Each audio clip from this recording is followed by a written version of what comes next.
Okay, so get this. Hmm. We're talking angels today, Oh, wow. but not the ones, with harps and wings, the kind you might run into just Yeah. walking down the street. Okay, I'm intrigued. You guys sent over this talk, Yeah. I Believe in Angels, by Elder Carlos A. Godoy I know that one. from the October 2020 General Conference Yes. of the Church of Jesus Christ of Latter-day Saints. Okay. And I gotta say, it really got me thinking. It's a good one, isn't it? What do you think about Elder Godoy? Because he doesn't just focus on, those heavenly beings. Right. He's talking about everyday people, right? Exactly. Who act as instruments in the hand of God, to quote Elder Jeffrey R. Holland. Instruments in the hand of God. That's It's powerful imagery, right? yeah, that's powerful stuff. Yeah. But how do you see that playing out, like in real life? Well, he actually uses his own conversion story Oh, interesting. to illustrate this point. He talks about how when he was a teenager in Brazil, he felt really lost and out of place. That's a tough age. Totally. You don't know where you fit in. Yeah, and then he talks about all these people Yeah. who were just like angels in his life. He even names them, right? He does. Sister Vilma Molina Yeah. and Sister Eva Nedroviti, the missionaries. Who brought him into the church. Right, and he even mentions Monica Brandau, Yes. who ended up becoming his wife. That's right. And, Right. he also mentions a couple other people. Oh, yeah. Who else? Letta Vittori, his seminary teacher, and Marco Antonio Fusco, Okay. who was his young men president and home teaching companion. So a whole group. Yeah. And what's interesting is he emphasizes like these people weren't, larger than life. Right. They were just regular people doing, ordinary things. Like what kinds of things? Like offering friendship, right. Teaching him about the gospel. Right. Just being there for him. Just being present. Yeah, just showing up. Yeah, and he even shared that picture of himself I know. Do you see that? with his sister, right? Yeah. From before he joined the church. Yeah. And I don't know, it struck me that you never know who might become that angel for somebody else. Absolutely. Like you just never know. We have this idea, right? Yeah. Of what an angel should look like. Right, like in the movies or something. Yeah, exactly. Like with the wings. Yeah, but the reality is Yeah. anyone can be an instrument in Right. God's hands. So are you saying that it doesn't have to be some huge display of, Yeah. power or a miracle? They can be the smallest things. Right. Oh, okay. The impact we have on each other. Yeah, like just the simple acts of love and support. Absolutely, yeah. Just simple acts of kindness. It makes you think, have you ever had someone like that? Oh, totally. In your life, who you felt like was kind of an angel for you, someone who maybe didn't even realize the impact they were having, but they really made a difference in your life. I had so many people like that. And that makes me think about something else Oh, what's that? that Elder Godoy talks about. Yeah. He mentions this teaching from President Gordon B. Hinckley Right. about what new converts need. And he talked about three things: Yeah. a friend, a responsibility, Yes. and nurturing with a good word of God. Now, those are interesting, right? Because it's not just about new converts. I think we all need those things. Totally. Don't we all crave that sense of belonging, Yeah. having a purpose, Totally. and something that feeds our soul? Yes. Those are fundamental human needs. So it's like those three things are the foundation Yes. for building like a really strong and meaningful life. And, it's fascinating how they work together. Oh, yeah. Explain that. Like, think about it. A true friend Right. that gives you that sense of belonging and support. Right. And then responsibility, whether it's in a church setting or in the broader community, that gives you a sense of purpose. And then, nurturing with the good word of God, however you define that, that offers that spiritual encouragement and guidance. Exactly. Yeah. It's like they create this positive feedback loop almost where they build on each other. Feed each other. Yeah. And they help us to become more, I don't know, grounded and connected. Absolutely. And then he goes on to say that it's not just about the missionaries. Right, right. So he's calling for like a bigger effort, like all members. Yes. All members should be ministering angels. Okay, but where do we start? Like, how do we put that into practice? He gives us some clues, right? Oh, okay. He talks about these people sitting alone, maybe with different hairstyles, a different way of speaking, feeling like they don't fit in. It's like he's telling us to look beyond just, appearances. Yeah. And to be more aware of those who might be feeling invisible or forgotten. So it's not just about finding people to help. Right. It's about seeing the inherent worth and dignity of every single person. Exactly. And creating a space where everyone feels welcome and valued. Yes, exactly. But how do we do that? Well, I think it starts with paying attention. Like really being present. Yeah, and being open to the possibility that someone might need a friend or a listening ear. Even if they don't come right out and say it. Exactly. It's like you're saying we need to be more observant, yes, more aware of those around us. And you know what's so interesting? He doesn't limit this concept of angels to any one religion or group. So he's saying they could be anywhere. Yeah. It reminds me of that quote from Elder Holland. Which one? Heaven never seems closer than when we see the love of God manifested in the kindness and devotion of people, so good and so pure that angelic is the only word that comes to mind. That's a good one. It's like he's saying anyone can be an angel. Yeah. Regardless of their background or their beliefs. That's powerful, isn't it? Yeah. So we all have that potential to make a difference, to bring a little bit of heaven to earth. Yeah, through how we interact with each other. So it makes you think about all those times. Maybe you saw somebody struggling. Yeah. Maybe they needed a kind word, a helping hand. Yeah. You just walked on by. But it also makes you think about the times when you were on the receiving end of that kindness. Right. Those moments when someone unexpectedly reached out and made a difference in your life. And that's what Elder Godoy is calling us to do, to be those angels for others. Or the light. Yeah, to be the ones that bring light and hope into the world. One small act of kindness at a time. One step at a time. Yeah, it's a beautiful challenge. It is a challenge. Right. It requires us to, like, be more present, more compassionate. Yeah. And to be willing to step outside our comfort zone. That's the hard part, right? Yeah. But it's so rewarding because it allows us to tap into that deepest part of ourselves. The part that longs to love and be loved. Yeah. To connect and to make a difference. Yeah, to really make a difference in the world. Exactly. You know, it really makes me think about something. Yeah. When Elder Godoy talks about those 3 needs. Yeah.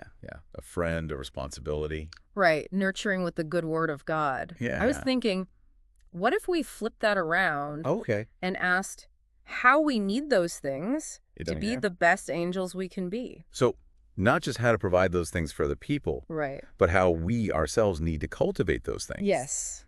So that we can be better equipped to reach out to others. Okay, I like that. Because if I'm feeling isolated, right? If I don't have a sense of purpose, if I'm spiritually drained, how much am I really going to be able to help other people? You can't pour from an empty cup. Right, exactly. You need to put on your own oxygen mask first. I love that analogy. Yeah, and it makes me think about another point he makes. Okay. When he says missionaries aren't the only ones. Right. It's for all of us. For all of us. But that can feel a little overwhelming. It is a lot. Where do you even start with something like that? Well, I think he gives us a clue when he talks about who might need an angel. Sitting alone, looking differently. Right. He's basically saying start by paying attention to the people who are easy to overlook. But doesn't that sound like we're kind of singling people out? Yeah, I see what you mean. Like saying, oh, you look different, so you must need help. Right. That's where discernment comes in. Okay. It's not about making assumptions, right? No, of course not. It's about being sensitive to the needs around us and creating an environment where everyone feels welcome and accepted. So less about targeting specific people and more about cultivating a culture of inclusivity. Exactly. Where everyone feels seen and valued. Yeah. And that brings us back to those 3 ingredients. Okay. Friendship, responsibility. And spiritual nourishment. Right. If we can create communities where those things are abundant, then it's easier to reach out to those who are... who might need a little extra support. Exactly. That's like creating fertile ground where everyone can thrive. I love that, yeah. And this isn't just about church, right? No, not at all. It's how we interact with everyone. It's our families, our colleagues. Yeah, even strangers. Strangers, the people we see on the street. So it's about being more intentional in our interactions. Yeah, more aware of the needs. And just willing to offer a hand, an ear, a kind word. Exactly. And you know what? Yeah. Sometimes the most powerful angelic encounters happen in the ordinary moments of life. Not like some big heroic thing. Not at all. It's the little things. Like Elder Godoy sharing that photo. Oh, the sister. Before he joined the church, and he's like... Yeah. He's like, you can barely tell us apart. Exactly. I love that. It really shows that angels can come from anywhere. Absolutely. And that even ordinary people can have a huge impact. It's like, never underestimate the power of simple acts of kindness. You just never know who you might be an angel for. You really don't. But how do you balance that good point desire to help with respecting people's boundaries? It's a tough one, isn't it? Yeah, you don't want to be intrusive, no, overbearing. Right. I think it comes down to listening more than we speak. Ooh, that's good. Right, like really paying attention to the cues people are giving off. And respecting their right to say no. Yes.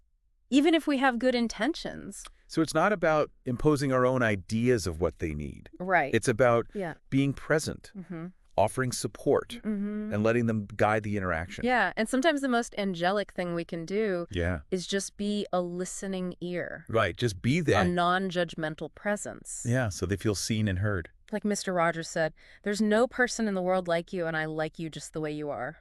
Oh, I love Mr. Rogers. Such a good quote. There's something so powerful about that. That unconditional acceptance. Yeah.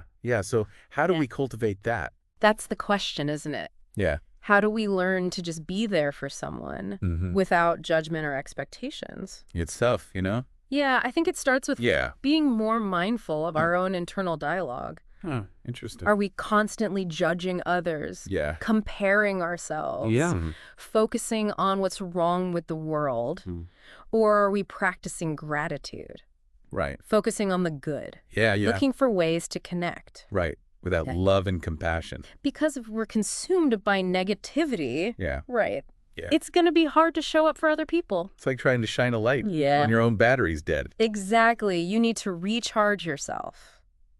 So it's not selfish to prioritize our own well-being. No, it's essential. Oh. Because if we're running on fumes, stressed out, neglecting our own needs, we can't show up for other people. Right. Even if we have good intentions. Yeah, it's like trying to give someone a drink of water from an empty well. Right. You got to fill your own well first. You got it. So how do we replenish our wells? Well, I think it looks different for everyone, but generally it's about finding things that nourish our minds, our bodies, our spirits. So like getting enough sleep. Yes. Eating healthy foods. Absolutely. Spending time in nature. Nature is so good for the soul. It is. Connecting with loved ones, you know? Yeah. Engaging in spiritual practices. Whatever that looks like for you. Right. And realizing that self-care is not a luxury. It's not. It's a necessity. It's essential. But how do you balance that with your responsibility to others? Well, life is busy, right? It is. So it requires intentionality. Okay. It might mean saying no to some things. Oh, that's hard. It is. Setting boundaries.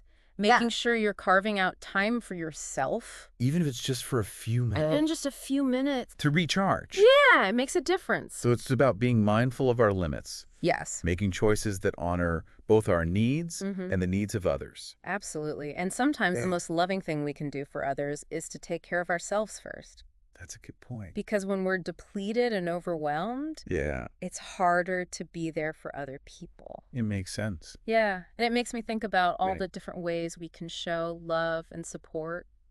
Yeah. Like it doesn't have to be these big gestures. No. Sometimes the simplest acts are the most impactful. Like a smile. A smile, a kind word. A listening ear. A helping hand. Just simple things. Right. And those small acts, they can have a ripple effect. Absolutely. Like they can brighten someone's day. Yeah, inspire them to pay it forward. Yeah, like that quote. Which one? Be kind, for everyone you meet is fighting a hard battle. Oh, I love that one.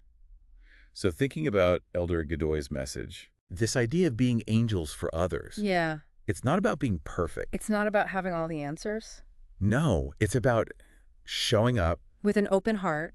With love. With compassion. And a willingness to serve. Whenever we can. Exactly. And recognizing that we all have something to offer. We do. Even if we're not perfect. Our imperfections make us who we are. So it's not about pretending to have it all together. Just be yourself. Be authentic. Embrace those imperfections. Yeah, and remember, you don't have to do it alone. That's right. We can lean on God. On the Spirit. And on each other. We're all in this together. We are. We need each other. Yes, and we all have the capacity to be angels. It's a message of hope. It is. Of love, of connection. The power of human connection. And that's something I think we all need. Yeah. Now more than ever. It's a good reminder for us all. Yeah, that really makes you think. It does, doesn't it? About how we can all make a difference. Yeah. Just by, being a little more aware, a little more kind of... It's powerful stuff. And, it makes me think back to what Elder Godoy said towards the end of his talk. Oh, yeah. When he shared that picture. I know, with his sister. Right, from before he joined the church. Yeah. And he even kind of joked about it. He did. He was like, you can barely tell us apart. Right. And it's almost like he was saying, yeah. Look, even I didn't look like someone who needed an angel. Yeah. But look at the impact those people had on my life. We made all the difference. Exactly. So it's like appearances can be deceiving. Right. And anyone can be an instrument in God's hands. Yeah, it really breaks down that stereotype of what an angel is. What you mean. Like, it's not about wings or halos. It's about the impact you have on other people. Right, on other people's lives. And what I love is that he didn't just talk about them. He named them. Yeah, he did. Sister Vilma Molina, Sister Avenette Reviti. Right. Monica Brandau, his wife. Right, Lita Vittori. Marco Antonio Fusca. Yeah, he gave them credit. He did, for the role they played. It's like he was saying, these seemingly ordinary people had this extraordinary impact on my life. They changed everything for him. It really makes you think about the unsung heroes in our own lives. Oh, I love that. The people who have shown up for us. Yeah, who've made us who we are. In ways we might not even realize. Right, we take them for granted sometimes. It would be amazing if we all took a moment to just...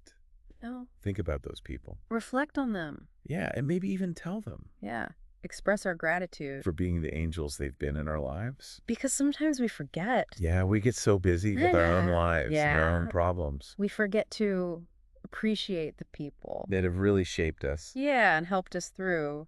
And when we take time to appreciate them, it not only strengthens those relationships. Right. But it also inspires us to pay it forward. To be those angels for others. It all comes back around. It does. So thinking about Elder Godoy's message, this idea of being angels for others, I think it starts with recognizing and appreciating the angels who have already touched our lives. Because they've shown us the way. Right. They've taught us the power of kindness. Compassion. And love. Unconditional love. Yeah. And by honoring them, we're not just showing our gratitude. We're perpetuating that legacy of love and kindness. That can touch so many lives. So many. And, that brings us back to that question that Elder Godoy posed. Okay. If someone were to describe you as an angel, what would they say you did to earn that title? That's a powerful question. It is, isn't it? It's not about seeking recognition or praise. Yeah. It's about the impact we have. Yeah. The legacy we leave. It's about those small acts of service. Those moments of genuine connection. Where we offer a listening ear. A helping hand. A kind word. Just being the kind of person who makes others feel seen and heard and loved. Just by being ourselves. I think that's a great place to wrap up. It is. We don't need wings or halos. Yeah. We just need open heart. Yeah. Willing hands. And a commitment to show up for each other. In this beautiful tapestry of life. So as we go about our day, let's carry that question with us. What would it take? What would it take for someone to describe me as an angel? And let's try to live in a way that makes that description a reality. That's it for our deep dive into I Believe in Angels by Elder Godoy. Until next time. Keep seeking, keep learning, and keep sharing your light with the world.